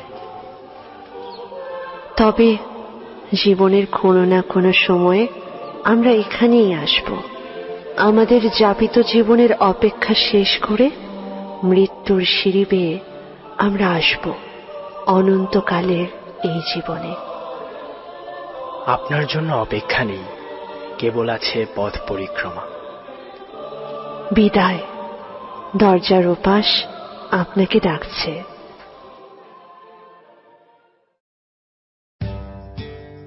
ধীরে ধীরে এই মায়াময় জগৎটা পেছনে ফেলে নীলাদ্রি হাঁটতে থাকে সবুজ ঘাসের গালিচা ধরে। সে যত সামনে এগিয়ে যাচ্ছে, পেছনের সবকিছু আবছা আলো মিলিয়ে যাচ্ছে। সে আবছায় রূপালী প্রাসাদটা সামনে এসে দাঁড়ালো। মনে হচ্ছে যেন এটা পানির মধ্যে ভাসছে। বিশাল সিংহ দরজাটায় আলতো করে হাত রেখে ধাক্কা দিল। ধীরে ধীরে খুলে যেতে থাকলো দরজাটা। এটাই কি তবে শেষ দরজা?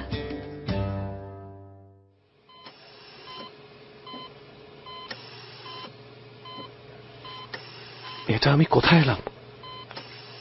এটা হাসপাতালের একটা কেবিন, অল্প আলো জ্বলছে, বেডে একটা মেয়ে, খুব চেনা লাগছে। আমি ওকে চিনি।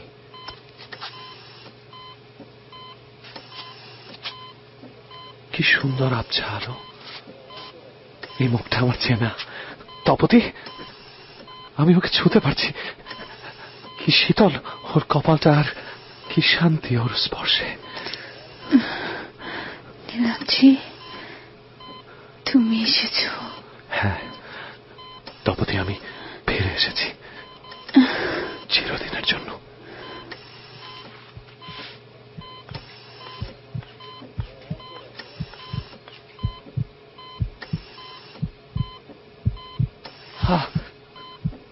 কি অন্ধকার, কেমন শীতল একটা জায়গা।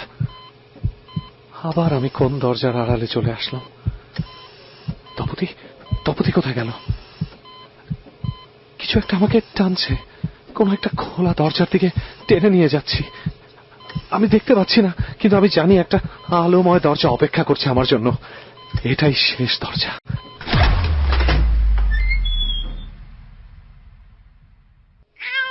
কংগ্রাচুলেশনস মিসেস তপতি, আপনার খুব সুন্দর একটা ছেলে হয়েছে। Thank you doctor.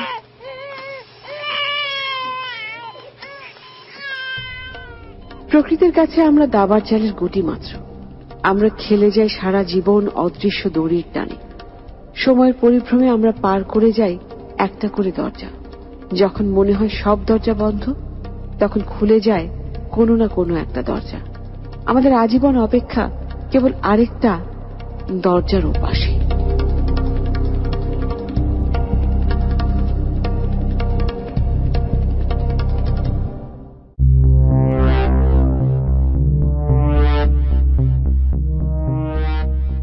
এতক্ষণ কুয়াশা যে গল্প শুনছিলেন, যার নাম দরজার ওপাশে, লিখেছেন নাদিয়া ইসলাম নিতুল, নাট্যাংশ পরিচালনায় ছিলেন আনিকা চৌধুরী প্রিয়ন্তী এবং সাউন্ডে ছিলেন পৃথ্বীরাজ। আর জানিয়ে দিচ্ছি আজকের গল্পের বিভিন্ন চরিত্রে যারা অভিনয় করেছেন তাদের নামগুলো। নীলাদ্রির চরিত্রে রেহান, তপতির চরিত্রে প্রিয়ন্তী, কাদের মিয়ার চরিত্রে তারেক, মমিনের চরিত্রে আবির, মমিতার চরিত্রে জাসিয়া, তুর্নার চরিত্রে সোহার, আতিক স্যারের চরিত্রে রিফাত, রিদিমার চরিত্রে নিতুল, নূর আলমের চরিত্রে কণ্ঠ দিয়েছেন রেহান, রূপার চরিত্রে তমা, ডাক্তারের চরিত্রে পৃথ্বীরাজ। এই ছিল আজকের কুয়াশার গল্পের অর্থাৎ দরজার ওপাশের গল্পের কলাকুশলীদের নাম। আগামী সপ্তাহে ঠিক একই দিনে একই সময় অর্থাৎ সোমবার রাত 11টায় আবারও হাজির হচ্ছি কুয়াশার নতুন এক্স ফাইলস এবং কুয়াশার গল্প নিয়ে। সঙ্গেই থাকবেন। আজে শারমিন আজকের মতন বিদায় নিচ্ছে। শুভরাত্রি।